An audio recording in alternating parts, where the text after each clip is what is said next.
नमस्कार विद्यार्थी मित्रांनो आणि शिक्षक मित्रांनो. नवीन सत्र आपलं 15 जून 2026 विदर्भ सोडून संपूर्ण महाराष्ट्रात नवीन शैक्षणिक सत्र सुरुवात होत आहे. त्यानिमित्त सर्वांना ह्या नवीन सत्रासाठी भरभरून खूप खूप हार्दिक शुभेच्छा. तर विदर्भातील शाळा ह्या 30 जून 2026 सुरू होत आहे. त्या अनुषंगाने मित्रांनो, यावर्षी शासनाने NEP 20 ह्या नवीन शैक्षणिक आराखड्यानुसार, नवीन शैक्षणिक धोरणानुसार एक नवीन परिपत्रक जाहीर केलेलं आहे.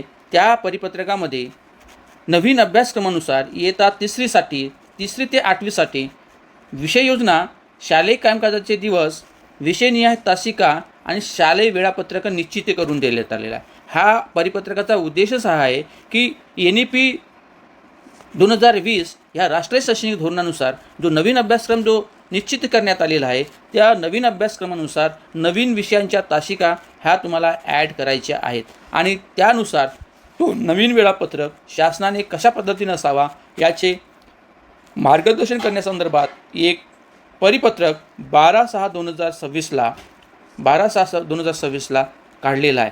हे पत्र राज्य शैक्षणिक संशोधन व परीक्षण परिषद महाराष्ट्र यांच्यातर्फे काढण्यात आलेला आहे. तर मित्रांनो बघा, ह्या परिपत्रकामध्ये काय सांगितलेलं आहे की बघा, पूर्ण परिपत्रक वाचत नाही तरी पण बघू आपण, थोडं फास्ट घेऊ. राष्ट्रीय शिक्षण धोरण 2020 अंमलबजावणी अंतर्गत राष्ट्रीय अभ्यासक्रम आराखडा शालेय शिक्षण 2023, राज्य अभ्यासक्रम आराखडा शालेय शिक्षण 2024 आणि नवीन शालेय शिक्षण अभ्यासक्रमाची निर्मिती करण्यात आलेली आहे. बरोबर आहे. संदर्भ क्रमांक 5 जो हा इथं दिलेला आहे, यानुसार 25-26 राज्यात नवीन अभ्यासक्रमाची अंमलबजावणी टप्प्याटप्प्याने करण्यात येणार आहे. म्हणजे यावर्षी जो आहे 3री, 4थी आणि 6वीसाठी आहे. 6वी 3 वर्गांसाठी ह्या वर्षी होणार आहे. नवीन अभ्यासक्रम लागू होणाऱ्या इयत्तांसाठी विषयनिहाय शैक्षणिक तासिका विभागणी विहित करणे आवश्यक आहे.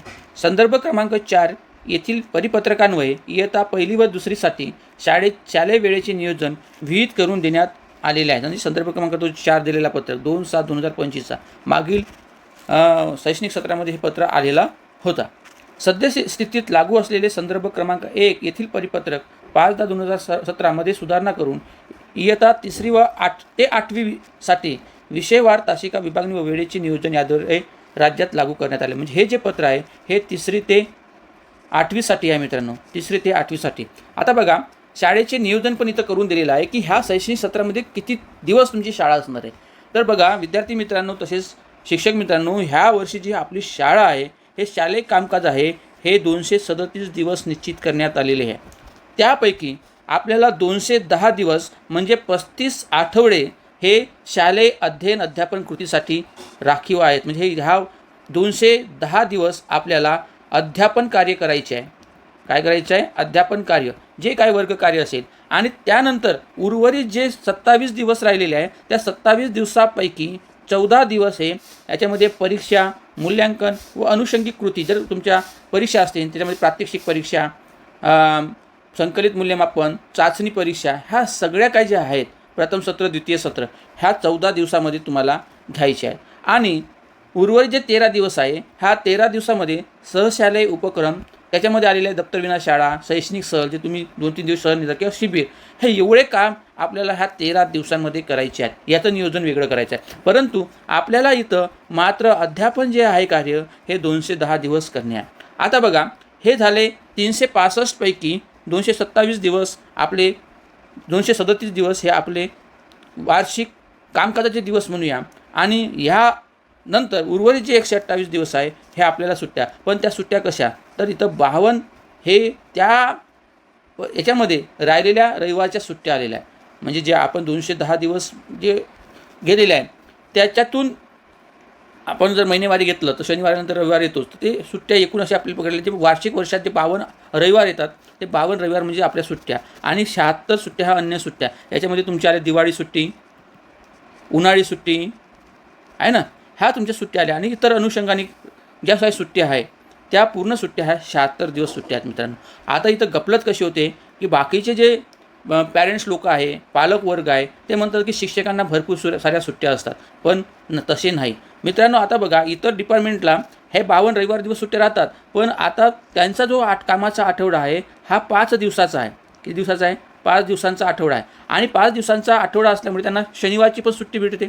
आता इथं आपल्या शनिवारची सुट्टी नाही. जसे 52 रविवार झाले तसेच 52 जर आपण शनिवार पकडले, 52 शनिवार, त्यांना 52 शनिवार सुट्टी असतात ना, आणि शनिवार रविवार सुट्टी असते त्यांना. मग 52 शनिवार आणि 52 रविवार, मग ह्या 76मधून जर मी 52 जर वजा केलो तर उरतात किती बघा, 52 जर 24. आता हे 24 दिवस आहे, हे 24 दिवस त्यांना पण सुट्ट्या असतात, आपल्याला पण सुट्ट्या असतात. विचार करा, फक्त ह्या शनिवारच्या सुट्ट्या ज्या दिलेल्या आहेत ह्याच आपल्याला उन्हाळी सुट्टी म्हणून आले. पण ह्या उन्हाळी सुट्टी असूनसुद्धा ह्या उन्हाळ्या सुट्ट्यामध्ये आपल्याला काही ना काही कामं शासनाने लावून दिलेले असतात. ह्या वर्षी जनगणना आहे, BLOची तर कामं वर्षभर आहेत. कधी कधी आपल्याला शौचालयचे वेगवेगळे जे येतात योजना, शौचालय मोजा, राशन कार्डच्या योजनांचे जे कामं असतात किंवा घरकुल योजनांचे काही जे वाटेल ते कामं देतात. कुपोषित बालके, जे काही शासनाला वाटले त्या पद्धतीने पत्र काढत असते. अशा प्रकारच्या आपल्याला कोणत्याच प्रकारच्या सुट्ट्या नसतात. हा मोठा गैरसमज आहे पालकांचा की शिक्षकांना सुट्ट्या भरपूर असतात. तर मित्रांनो तसं नाही आहे. चला पुढे जाऊया. आता बघा, हे आपल्याला 210 दिवस आपल्याला काम आहेत. विद्यार्थी मित्रांनो तुम्हीसुद्धा लक्षात ठेवा, तुम्हाला हा 210 दिवस तुम्हाला शाळेत येणं आहे म्हणजे येणं आहे. आता बघा 210 दिवस कसे, 210 आणि हे 14 आणि 13 237 दिवस तुम्ही शाळेत हजर असले पाहिजे. आता पुढे जाऊया. आता शालेय शिक्षण अभ्यासक्रम 2026नुसार 3री ते 5वीसाठी विषय योजना दिलेल्या आहेत.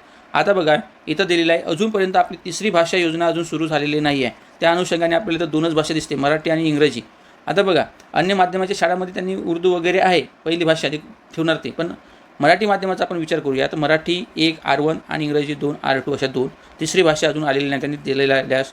गणित, आपल्या सभोवतालचे जग 2, कला शिक्षण, शारीरिक शिक्षण आणि निरामयता आणि कार्यशिक्षण असे आपल्याला विषय दिलेले आहेत. एकूण 9 विषय आहेत. त्यापैकी आपल्याला एक जो विषय दिला आहे 3ऱ्या क्रमांकाचा हा अजून आलेला नाही आहे. म्हणजे एकूण 8 विषय सध्या. स्काउट गाईड हा ऐच्छिक विषय आहे मित्रांनो. तुम्ही स्काउट गाईड आपल्या शाळेमध्ये ठेवू शकता, नाहीतर नाही ठेवू शकत. पण याच्यामध्ये तिथं काही विषय घेण्याची असं म्हणजे तुम्हाला त्याच्यामध्ये शिथिलता दिलेली आहे. नंतर आपण बघूया की शालेय शिक्षण अभ्यासक्रम 2026नुसार 6वी ते 8वीसाठी काय विषय योजना आहे. तर बघा 6वीसाठी मराठी माध्यमाच्या शाळेसाठी मराठी आहे, इंग्रजी आहे ना, मराठी इंग्रजी आहे, गणित आहे, विज्ञान आहे. आता प्रचलित पद्धतीनुसार भाषा 3री, तर इथं हे आहे मित्रांनो, आपण हिंदी शिकवतो, हिंदी भाषा आहे ना, पण इथं सध्या दिलेली नाही आहे. त्यांनी थोडंसं डार्कमध्ये दिलेलं आहे की अजून ते निश्चित 3 भाषा सूत्र जो आहे तो अजून इथं प्राथमिक शिक्षणामध्ये निश्चित झालेला आहे की नाही त्याच्यावरती काय आहे. कारण की तासिका विभागणी करत असताना ह्या नवीन शैक्षणिक धोरणानुसार जे शालेय शिक्षण अभ्यासक्रम 2026 दिला आहे त्याच्यामध्ये इथं तर मात्र दिलेला नाही आहे असं समजूया. आता असं पकडूया की आपण ही भाषा आहे, समोरच्या आपल्या तासिकेमध्ये आलेली आहे की नाही ते बघूया. म्हणजे समजूया 3री भाषा आपल्याला आहे. प्रचलित पद्धतीनुसार भाषा म्हणजे इथं आपली हिंदी, प्रचलित पद्धत जी आहे ती हिंदी आहे. गणित, विज्ञान, सामाजिक शास्त्र, कला शिक्षण, शारीरिक शिक्षण व निरामयता कार्यशिक्षण हे आपले विषय आहेत. आता इथं दिलेला बघा, त्रिभाषा धोरण अंमलबजावणीबाबत समितीच्या शिफारशी व त्यावरील होणाऱ्या शासनाचे निर्णयास अनुसरून 3ऱ्या भाषेबाबत निर्णय होईपर्यंत प्रचलित अभ्यासक्रमानुसार पाठ्यपुस्तकांचा उपयोग करण्यात यावा. म्हणजे आपल्याला जे प्रचलित अभ्यासक्रम आहे ते पाठ्यपुस्तक आपल्याला हिंदीचं दिलेलं आहे तो आपल्याला इथं घ्यायचा आहे. असा निर्णय राज्यस्तरीय सुकाणू समिती बैठक 10 फेब्रुवारी 2026 घेण्यात आलेला आहे. सबब प्रचलित पद्धतीनुसार 3री भाषा अथवा कंपोझाईट बाबत विद्यमान धोरण कायम असल्याने इयत्ता 5वीपासून पुढील वर्गासाठी यापूर्वी लागू असलेली 3री भाषा पद्धती नवीन धोरण व नवीन अभ्यासक्रम लागू होईपर्यंत तशीच लागू राहील. आणि जशा पद्धतीने आहे त्या पूर्वीचा कार्यानुभव हा विषय यापुढे कार्यशिक्षण, आता कार्यानुभवला कार्यशिक्षण या नावाने ओळखला जाणार आहे. आता कार्यशिक्षण आहे, कार्यानुभव नाही, त्या ठिकाणी कार्यशिक्षण हा आपल्याला निश्चित केलेला आहे. आता बघा समोर येऊया थोडा ह्याच पत्रानुषंगाने विषयनिहाय तासिका विभागणी व शाळेचे वेळापत्रक कसे असेल हे इथं सांगितलेलं आहे. बघा सदर निर्देश हे इयत्ता 3री, 4थी आणि 6वीसाठी शैक्षणिक वर्ष 2026-27 पासूनच अंमलात येतील. इयत्ता 5वी, 7वी आणि 8वीसाठी नवीन पाठ्यपुस्तके लागू झाल्यानंतर बंधनकारक राहील. म्हणजे 5वी, 7वी आणि 8वीसाठी हे या वेळापत्रकानुसार घेतलंच पाहिजे असं नाही. पण मित्रांनो आपल्याला एक चांगल्या प्रकारे एकच असावं असं आपल्याला वाटतं आहे की नाही. सर्व नियम सर्व वर्गांना सारखेच असावं यासाठी तुम्ही हे नवीन सत्रानुसार अशा प्रकारचं टाइम टेबल तुम्ही निश्चित करू शकता. दिलेला तसा इतर इयत्तासाठी सुद्धा वेळापत्रक याप्रमाणे ठेवण्यास हरकत नाही, जेणेकरून शाळेतील घंटा वाजवण्याचे नियोजन सुकर होईल, म्हणजे चांगलं होईल, म्हणजे वेगवेगळे घंटा पडणार नाही. इतर वर्गासाठी त्यांच्या विषय रचनेप्रमाणे विषयनिहाय तासिकांची संख्या प्रचलित सूचनांप्रमाणे ठेवावी. म्हणजे पूर्वीचा जो आहे त्या पद्धतीने तुम्ही त्यांची तासिकांची विभागणी ठेवू शकता. यासोबत नमुन्यादाखल देण्यात आलेले साप्ताहिक वेळापत्रक, शालेय वेळापत्रक हे एक उदाहरण आहे मित्रांनो. तुम्ही अशाच प्रकारचं घ्या, हाच वेळ पाळा असं नाही, पण हे उदाहरण असून त्यामध्ये विषय तासिकेच्या क्रमवारीमध्ये व शाळा सुरू करण्याच्या वेळेमध्ये शाळांना बदल करता येईल. म्हणजे जर तुमची शाळा सकाळी 7 वाजता सुरू होत असेल, सकाळ 2 म्हणजे 2 पाड्यामध्ये शाळा असेल, एक सकाळची पाळी आणि दुपारची पाळी, तर तुमचं टाइम टेबल तुम्ही निश्चित करू शकता. तुम्हाला काही असं बंधनकारक नाही आहे की तुम्ही ह्याच टाइम टेबलनुसार तुम्ही जा. परंतु विषयनिहाय अध्ययन अध्यापनाचा साप्ताहिक व वार्षिक घड्याळी तासांचा कालावधी कोणत्याही विषयासाठी शाळा स्तरावर कमी करता येणार नाही. परंतु प्रत्येक जसं तासिका दिलेल्या आहेत, मराठीला ज्या तासिका दिल्या आहेत, जेवढ्या तासिका दिल्या असेल, मग 6 तासिका दिल्या असेल, 6 तासिका तुम्हाला त्या साप्ताहिकमध्ये घेणीच आहे. गणिताला जर 8 तासिका दिली असतील तर 8 तासिका तुम्हाला त्या साप्ताहिकामध्ये घेणीच आहे. त्याच्यामध्ये तुम्हाला कोणत्याही प्रकारची कमी जास्त करता येणार नाही किंवा कोणताही शिथिलता करता येणार नाही. जे तासिका दिली आहेत नेमून ते तुम्हाला तिथं घेणे आहे. वेळापत्रकामध्ये काही ठिकाणी दोन तासिका जोडून घेतल्या आहेत. त्यामध्ये तोंडी, लेखी, प्रात्यक्षिक, सराव असे वैविध्यपूर्ण अध्यापन होणे अपेक्षित आहे. म्हणजे मित्रांनो, जर गणिताची जर 2 तासिका असतील लगातार, गणित असं जर दिलं असेल तर पहिल्या गणितामध्ये तुम्ही शिकवा आणि दुसऱ्या त्या तासिकेमध्ये जे आहे त्याच्यामध्ये तुम्ही तोंडी किंवा लेखी त्यांचा सराव घ्या तिथं, किंवा प्रात्यक्षिक कोणत्याही प्रकारचा तो सराव त्यांच्याकडून करून घ्या. यासाठी हे दुसरी लगातार तासिका देण्यात आलेली आहे ह्या वेळापत्रकामध्ये. आलं लक्षात मित्रांनो? चला समोर बघूया. पूर्णवेळ शाळांमधील अध्यापन कालावधी व 2 सत्रात भरणाऱ्या शाळांमधील अध्यापन कालावधी समान राहील याची दक्षता घेतलेली आहे.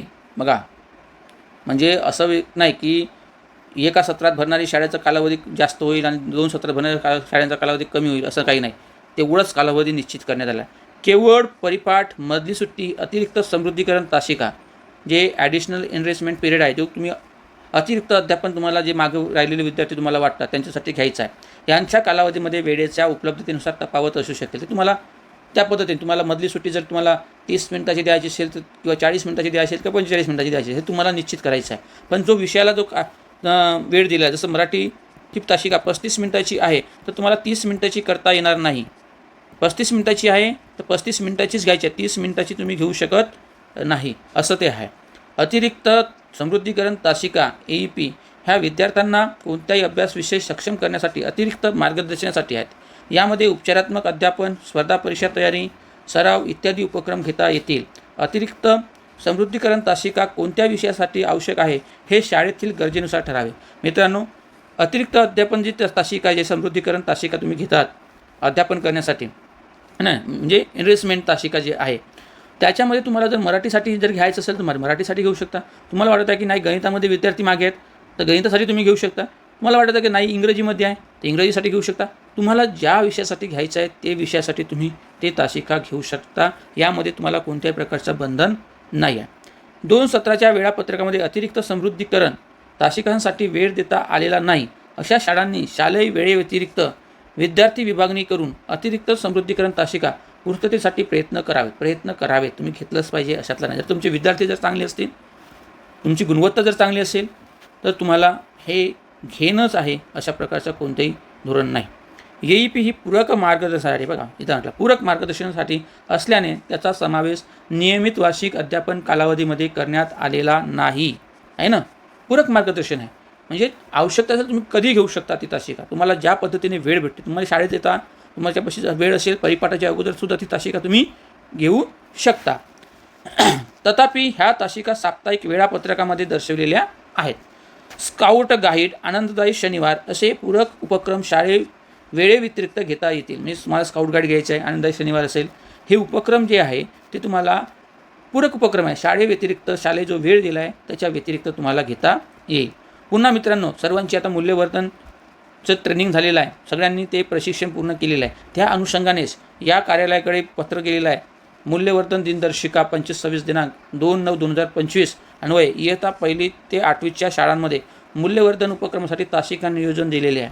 मूल्यवर्धन उपक्रम लागू असलेल्या शाळांनी त्यानुसार कार्यवाही करावी. आता मूल्यवर्धन उपक्रम आपल्या महाराष्ट्रामध्ये सर्वत्रच चालू आहे मित्रांनो, आणि त्या अनुषंगाने आपल्याला त्या तासिकेमध्ये आपल्याला जी तासिका दिली असेल कार्यशिक्षणाची त्या कार्यशिक्षणाच्या तासिकेमध्येच आपल्याला मुद्देवर्धनच्या तासिका तुम्हाला ॲडजस्ट करता येईल आणि त्या पद्धतीने तुम्हाला तसं नियोजन करायचं आहे. किंवा शारीरिक शिक्षणाच्या तासिकेमध्ये मला त्या तासिका तुम्हाला माहीत आहेत किती दिलेल्या आहेत आठवड्याच्या, त्या अनुषंगाने तुम्ही नियोजन करूया.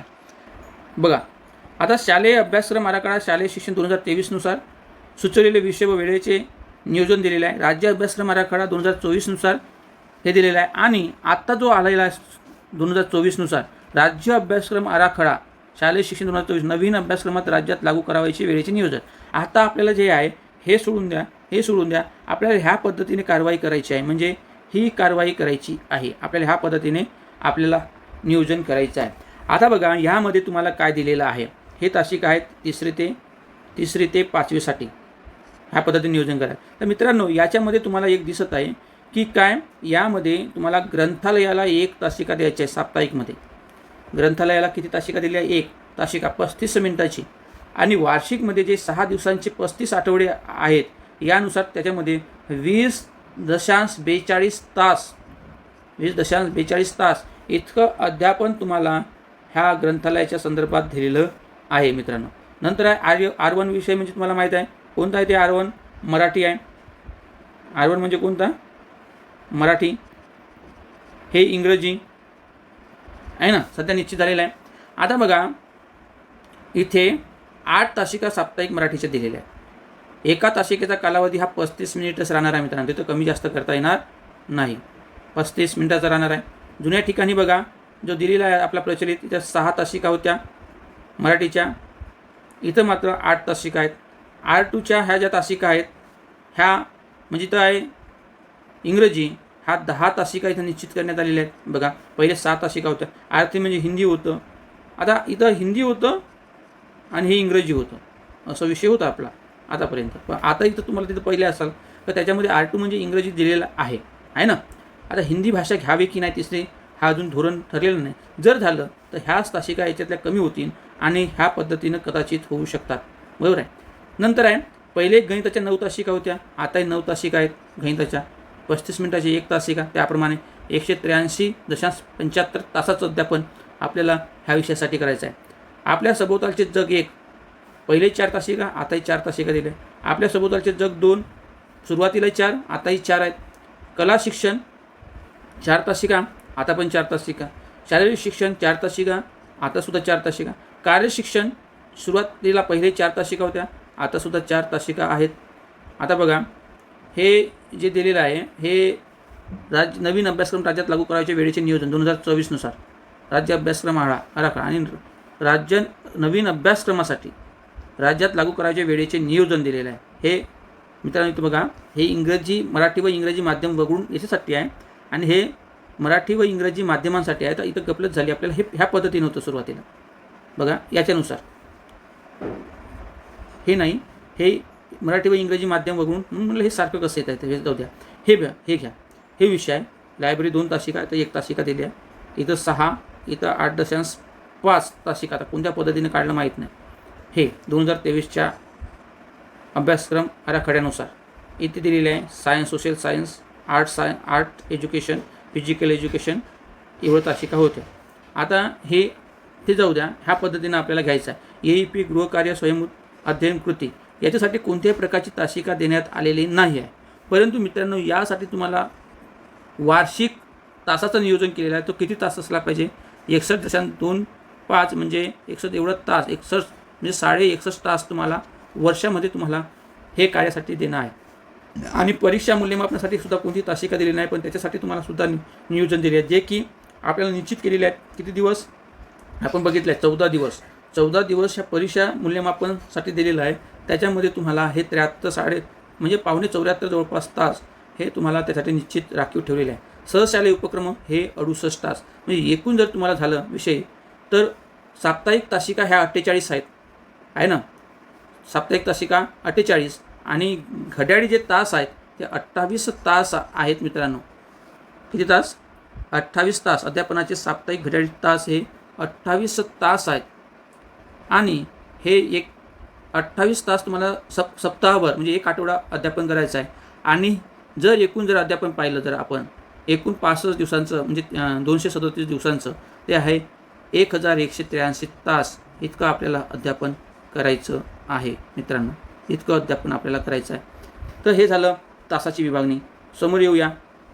बघा आता 6वी ते 8वीसाठी, जसं ते 3री ते 5वीसाठी होतं, तर हे 6वी ते 8वीसाठी सुद्धा आहे, सेम आहे. याच्यामध्ये सुद्धा दिला आहे, ग्रंथालयाला 1 तासिका दिलेली आहे आणि याचा कालावधी वार्षिक तास दिलेला निश्चित केला आहे. इथं मात्र भाषा दिली आहे, तिथं भाषा नव्हती, 3री हिंदी घ्यायची की नाही घ्यायची, पण इथं मात्र दिलेली आहे भाषा. बघा मराठीला ही मराठी आहे, हे हिंदी आहे आणि इंग्रजी. तर याला 4 तासिका आठवड्याला दिला आहे. गणिताला 6 तासिका दिला आहे, विज्ञान 8 तासिका, सामाजिक शास्त्र 8 तासिका. बघा मित्रांनो, इंग्रजीपेक्षा सामाजिक शास्त्राला जास्त तासिका आहेत. कला शिक्षण 4 तासिका, शारीरिक शिक्षण व निरामध्ये 4 तासिका. व्यावसायिक शिक्षण मित्रांनो हे महत्त्वाचं आहे. व्यावसायिक शिक्षण जे की आपण कार्यशिक्षण समजत होतो, आता हे कार्यशिक्षण आपल्याला व्यावसायिक शिक्षण द्यायचं आहे. व्यावसायिक शिक्षणासाठी तुम्हाला इथं तयारी करून घ्यायची आहे. कार्यशिक्षण हा विषय इथं नाही आहे की नाही. आता AEP 2000 AEP गृहकार्य व स्वयं अध्ययन कृती याच्यासाठी 122 तास दिलेले आहे, त्याच्या डबल आहे. परीक्षा मूल्यमापनासाठी सारखा वेळ आहे दोघांनाही आहे ना. सहशालेय उपक्रमासाठी इथं 68.25 तास हे थोडंसं कमी करण्यात आलेलं आहे. जर इथं बघितलं नाही सेमच आहे, दोघांचंही सेम आहे. आता इथं बघा खाली काय दिलेलं आहे, अतिरिक्त समृद्धीकरण तासिका AEP गृहकार्य व स्वयं अध्ययन कृतीसाठी जो वेळ दिलेला आहे ना, अध्ययन कृतीसाठी दैनंदिन 35 मिनिटे अपेक्षित आहे. म्हणजे तुम्हाला दैनंदिन 35 मिनिटे द्यायची आहेत. हे अपेक्षा केलेली आहे त्यांनी. 2 भाषा संयुक्त स्वरूपात घेतल्यास त्यामध्ये दोन्ही भाषांना 3ऱ्या भाषेसाठीच्या देय तासिका विभागून देण्यात येतील. म्हणजे 2च भाषा ह्या संयुक्त स्वरूपात जर घेतले तर 3ऱ्या भाषेसाठी जे तासिका देण्यात आलेले आहे ते विभागून देण्यात येतील. म्हणजे 4 तासिका तर 6 तासिका होतील विभागून दिले तर. ओके, चला समोर बघूया. आता आपण वेळापत्रक कसं असायला पाहिजे ते थोडं बघूया. वेळापत्रक दिलेलं आहे. आता बघा हे जो वेळापत्रक नमुना दिलेला आहे, हा जो वेळापत्रक आहे हा 2 सत्रात घेण्यासाठीच्या याच्यानुसार देण्यात आलेला आहे. 2 सत्रात कसं घ्यायचा बघा, 2 सत्रासाठी आहे ना, निश्चित केलेल्या सोमवार ते शनिवार आणि 2 सत्र भरणाऱ्या शाळांसाठी हा वेगळा आहे. हे जो आहे वेळापत्रक हा मराठी माध्यमाच्या शाळेसाठी आहे. खालचा जो वेळापत्रक आहे मराठी माध्यम सोडून इंग्रजी माध्यम सोडून त्याच्यासाठी आहे. आपल्याला हा वेळापत्रक पाहिजे. आता मित्रांनो इथं तुमची जर शाळा 10 वाजता भरत असेल तर 10:15 इथं तुम्ही असे निश्चित करू शकता. 10 ते 10:25 पर्यंत तुमचा जो परिपाठ आहे तो इथं निश्चित तुम्ही करू शकता. हा परिपाठ झाला, ठीक आहे. आणि इथं 10:25 पासून तुम्ही अशा पद्धतीनं शाळा निश्चित करू शकता. म्हणजे हा 11 होईल. बघा हे झालं 11 वाजेपर्यंत. 11 ते 11:35 हे 2री तासिका होईल. 11:35 ते 12:10 हे 3री तासिका होईल. बघा आणि 12:10 ते 12:45 हे 4थी तासिका घेता येईल आपल्याला मित्रांनो. अशा प्रकारे प्रत्येक तासिका हे 35 मिनिटाची आहे. आता इथं 3 पिरियड पहिले आपण 3 तासिकानंतर लघुविश्रांती देत होतो, तर ते इथं नाही आहे. तुम्ही तुमच्या पद्धतीने करू शकता. आता इथं ते दिलं आहे 12:45 ते 1:25 पर्यंत 40 मिनिटाची आपण मोठी सुट्टी घेऊया. ही मोठी सुट्टी निश्चित झाली. आता हे 1:25 ते 2 वाजेपर्यंत पहिली तासिका झाली, बरोबर आहे मित्रांनो. 2 ते 2:35 पर्यंत 2री तासिका आणि 2:35 ते 3:10 पर्यंत 3री तासिका. हे झाल्या 3री तासिका झाल्या. त्याच्यानंतर इथं छोटी विश्रांती 10 मिनिटाची दिलेली आहे, ठीक आहे. म्हणजे 3:10ला आपण विश्रांती दिली, 3:20ला शाळा भरली समजू आपण. 3:20ला शाळा भरली. आता 3:20 ते 3:55 1 तासिका झाली आपली, बरं आहे मित्रांनो. आणि 3:55 ते 4:30 अशा प्रकारे आपण 9वी तासिका इथं घेऊ शकतो.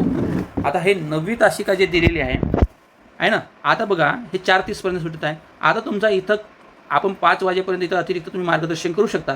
किंवा तुम्हाला जर वाटत असेल तर ह्या 3 तासिकेमध्ये तुम्ही पुन्हा एखादी छोटी लघु विश्रांती इथं ठेवून त्या पद्धतीचं तुम्ही नियोजन करू शकता. हे टाईमटेबल वेळ तुम्हाला निश्चित करण्याचं तुम्हाला स्वातंत्र्य आहे. परंतु मित्रांनो जी प्रत्येक तासिका आहे ही तासिकेचं नियोजन हे 35 मिनिटाचंच असणं आवश्यक आहे. म्हणजे प्रत्येक तासिका ही 35 मिनिटाचीच असली पाहिजे, बरोबर आहे. आता बघा इथं जे विषय दिलेला आहे बघा R1 तर मागे सांगितलं की एका पाठीमागं एक देण्याचं कारण काय, तर पहिल्या तासिकेमध्ये जर तुम्ही काही अध्यापन केले तर दुसऱ्या जे तासिकेमध्ये आहे तुम्ही तुम्ही इथं लेखी परीक्षा, तोंडी परीक्षा किंवा प्रात्यक्षिक काही तुम्ही घेऊ शकता. म्हणजे या अनुषंगाने जर अभ्यासक्रम आपण हा एक दिलेला आहे टाईमटेबल, ह्या टाईमटेबलनुसार जर आपण फॉलो केलं तर आपल्याला जो पाठीवरचा ओझा आहे विद्यार्थ्यांच्या तो सुद्धा कमी होऊ शकत. कारण की प्रत्येक विषय रोज आणण्याची इथं गरज पडणार नाही, त्याचे पाठ्यपुस्तक रोज शाळेत घेऊन येण्याची गरज पडणार नाही. चला आता हे झालं 3री ते 5वीसाठी. आपण 6वी ते 8वीचा थोडासा अभ्यासक्रम बघूया. 6वी ते 8वीसाठी वेळापत्रक दिलेलं आहे. आता मी निश्चित सांगितलेलं आहे, इथे तसंच दिलेलं आहे बघा, हा निश्चित आलेला आहे. तर याच्यामध्ये तुम्हाला AEP हे बघा एक तासिका दिलेली आहे. हे रोज एक तासिका असायला पाहिजे म्हणते, पण इथं दिलेली आहे. अतिरिक्त पूरक मार्गदर्शन इथं तुम्ही करू शकता. व्यावसायिक शिक्षण हे जे आहे आणि इथं तुम्ही जे आहे 7वी तासिका एक अतिरिक्त घेऊ शनिवारीच्या दिवशी. इथं तुम्ही मूल्यमापन म्हणजे आपलं मूल्यवर्धनची तासिकासुद्धा इथं तुम्ही ॲड करू शकता. हे असं टाईमटेबल दिलेलं आहे. हा 2 सत्रातला टाईमटेबल आहे. आपला 2 सत्रातला नाही, हा एकच सत्रातला टाईमटेबल बघूया आपण. यालासुद्धा त्याच पद्धतीने घेता येईल. 10 वाजता जर तुम्हाला 10 वाजता शाळा जर नसेल भरवायची तर 10:25ला तुम्ही शाळा भरवा आणि 10:25 ते 11पर्यंत परिपाठ घ्या आणि 11पासून तुम्ही हे सुरू करा. बरोबर तुम्ही 5:10-5पर्यंत तुमचा हा पिरियडनुसार तुम्ही बरोबर टाईमटेबल तुम्हाला आखता येतो. पण प्रत्येक तासिका जी आहे ही 35 मिनिटाची असणे आवश्यक आहे. बघा हे R1 R2 ह्याच प्रकारे आपण टाईमटेबल करू शकता. प्रत्येक विषयाला जे विषय दिलेले आहेत म्हणजे याचे यांना त्या पद्धतीनं तासिका आलेली आहे. तुम्हाला या व्हिडिओमुळे जर तुम्हाला नक्कीच तुमचं टाईमटेबल तयार करण्यासाठी नवीन पिरियड कशा पद्धतीने असायला याची तुम्हाला थोडी तरी जानकारी चांगली वाटली असेल तर ह्या व्हिडिओला तुम्ही लाईक करा. मित्रांनो, ह्याच यूट्यूब चॅनलवरती विद्यार्थी मित्रांनो NMS परीक्षा, शिष्यवृत्ती परीक्षा 2026, शिष्यवृत्ती परीक्षा 2027 याची संपूर्ण तयारी ह्या यूट्यूब चॅनलवरती करून घेण्यात येणार आहे. तर तुम्ही आजच ह्या यूट्यूब चॅनलला सबस्क्राईब करून ठेवा आणि तुमच्या मित्रांनासुद्धा कळवा. धन्यवाद.